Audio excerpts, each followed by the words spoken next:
पौधों को टाइम पे पानी दे दिया करो, देखो कैसे मुरझा गए हैं सारे। जी मैम साहब।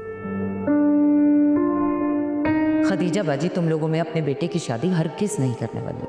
और चलो मान लिया कि खदीजा बाजी मान भी जाती, तो सोचा है कभी जुल्फ़िकार भाई मानेंगे कभी वो अपने अकलौते बेटे की शादी अपनी हैसियत से कम वाले लोगों में क्यों करेंगे? लोग तो यहाँ निकाह तोड़ देते हैं। बुरा मत मानना, तुम तो फिर भी आधी अधूरी सी बात लेके बैठी हुई हो।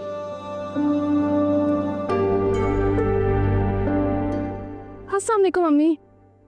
वालेकुम अस्सलाम। तुम्हें आज कुछ ज्यादा देर नहीं हो गई? थोड़ी सी देर हुई है, ज्यादा तो नहीं हुई। पूरे 1 घंटे लेट आई हो तुम। तुम्हें तो पता है ना सहर, जब तक तुम घर नहीं आ जाती मेरी जान सूली पर टंगी रहती है। वो एक्चुअली मैं हसन भाई के साथ थी। कौन हसन? अंबर का हस्बैंड। ओह अच्छा, तो क्या अंबर भी आज कॉलेज गई थी? नहीं, वो रास्ते में मिल गए थे तो उन्होंने मुझे लिफ्ट दे दी। अगर हसन ने लिफ्ट दे दी थी तो फिर तो तुम्हें जल्दी घर पहुंच जाना चाहिए था। अम्मी वो लंच करने जा रहे थे इसलिए फिर मैंने भी उनके साथ लंच कर लिया। बेटे बुरी बात, तुम मना कर देती उसे।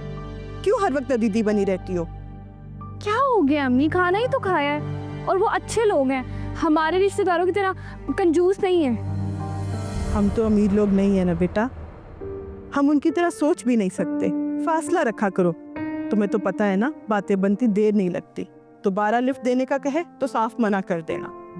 बस कर दे अम्मी, मैं कोई छोटी बच्ची नहीं हूँ, मैं सब जानती हूँ क्या गलत है और क्या सही।